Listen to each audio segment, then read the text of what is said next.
Story that I hold dearly to my heart, very close to me, and share it with y'all. So, I wholeheartedly believe that people do not want to live a toxic lifestyle and spread it in avenues in their life, even though that's the most promoted trend. I am one of those people who does not appreciate a hectic sequence of living. Relationships, I have a story about someone who is also the same way. Relationships with friends, parents, and significant others are very important. Someone should monitor how they want to carry themselves to put their relationships in the best position to be meaningful, not mean, to love one another instead of contributing to things that will make someone want to hate you.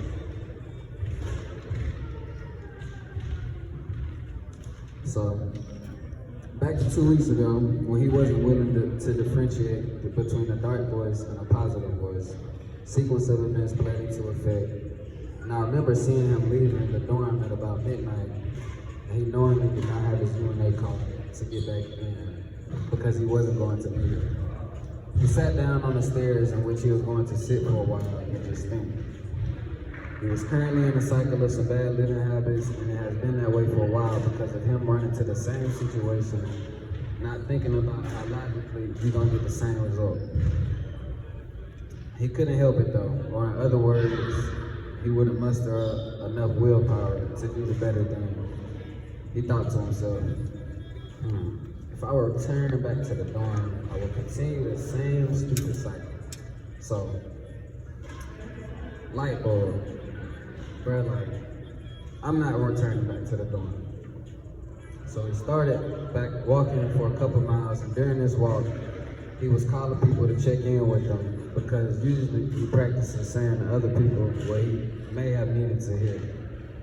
So, and there was no hiding what he was going through, but he tends to ask people more questions about themselves while he didn't want to talk about him.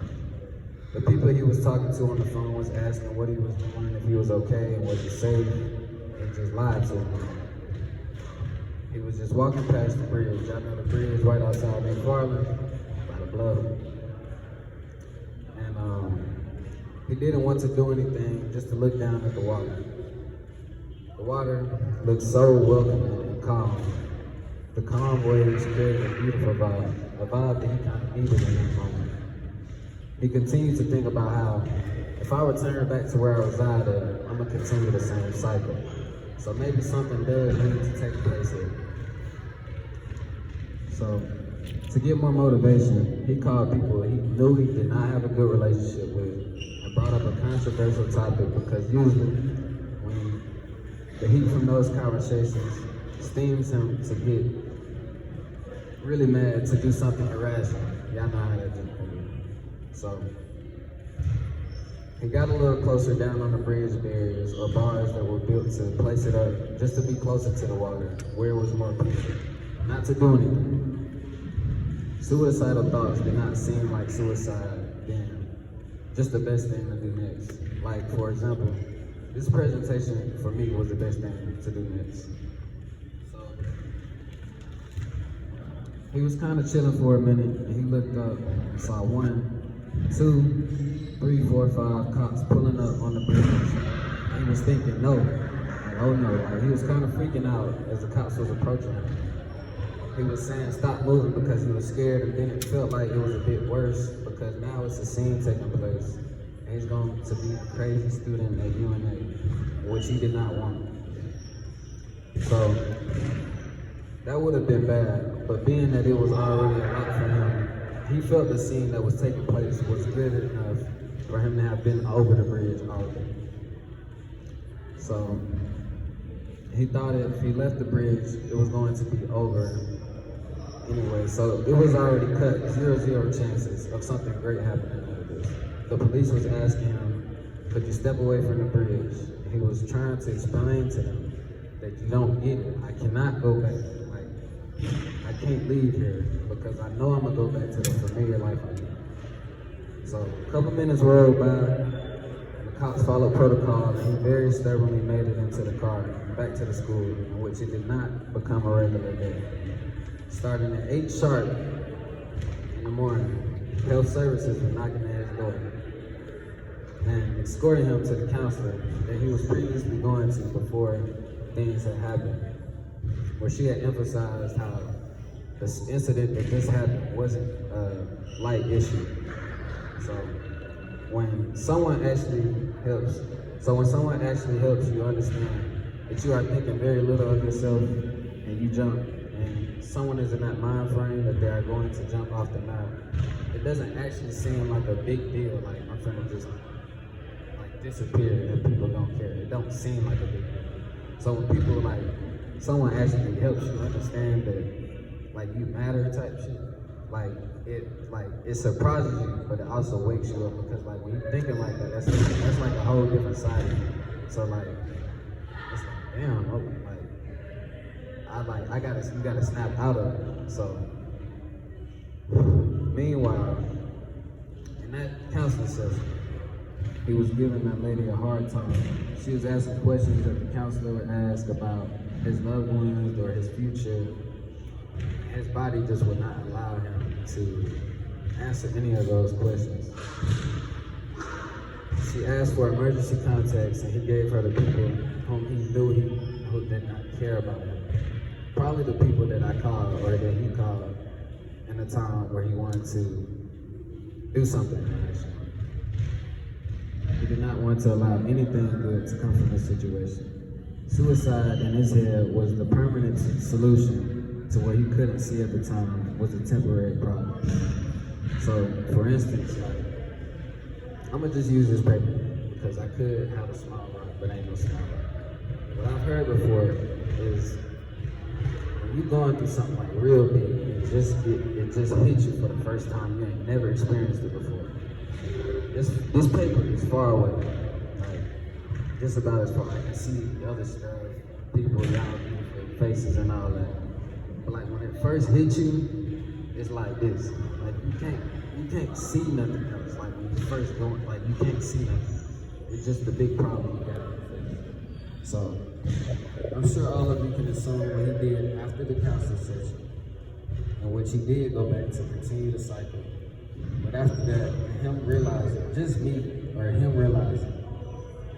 that it's not worth it, like just the energy is not worth it just to keep putting himself in a dark place. That in the end, like the reason why he was doing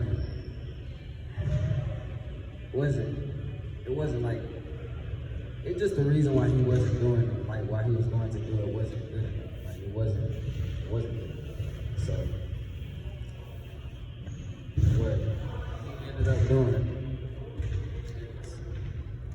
he transmuted any energy into something else, like growing the spider, really dying slowly through what was killing him. So some of you may have figured, and I done kind of slipped up a little bit, this someone is me. Nobody knew about it because the biggest thing that I emphasized when the shit happened is I did not want to look like a student at UNA that was crazy as hell, trying to jump off the goddamn bridge. Because when it first came and got me, it didn't click until like I was in the back of the cockpit. That's when it was like, I just did some stupid ass shit. But that was where I was at. It wasn't like he was gonna tell me nothing. Like I couldn't, that's all I had. And I'm not like, I know like that people have these moments of, oh yeah, I wanna go do this and that. Like I'm like one of them people I can't talk about it because you're not gonna take me serious. And I know you're not gonna take me serious unless it's gonna happen. So I don't have no suicide attempts. Cause it ain't finna be no attempt. Like it's gonna be either or. So it's just how it is. So I do want to leave y'all with something. So not to each his own when finding the best way to cope, because me personally, I may go hold myself because that helps me understand one thing that is vital in my journey in life. And that is there are two people or things that are going to be with me throughout this lifetime, always. And that is the soul that I have. And as far as when you leave here, I do want to give you something that you did not come here with. But I ain't got money, I ain't got them advertised food. All I got for y'all is me. So, all I can tell y'all is what's been doing me great service since the all that happened is I stopped lying. Like I stopped lying. Like I keep it real. Like, people always like, I care about people, but I still care. So it might happen like have some pad on honestly, but it's been doing my life a great service since. So that's one thing I can recommend to y'all people. You ask me if I'm good, I might say no and resume my schedule. I'm not like, small talk is small talk. Like, oh yeah, how you doing, this and that. People always saying that. You know how many people y'all done asked today in the last week, oh, how you doing? Good. Like, bro, like, it's not reality. And I don't got time to sit here and like, now, as far as like protecting your energy, there's some people you don't want to speak to. And I believe it. So protect the way you feel.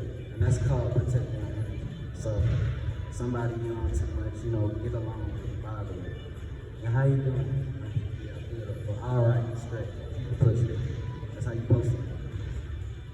But one thing I'm gonna say for real that I want people to remember is like, you are only worth what you allow yourself to deal with. Like the things you dealing with in your life, or the things that you keep dealing with. Really the things that you keep dealing with. The stuff that you know ain't good for you, that you keep running back to. That's the stuff you putting your worth down.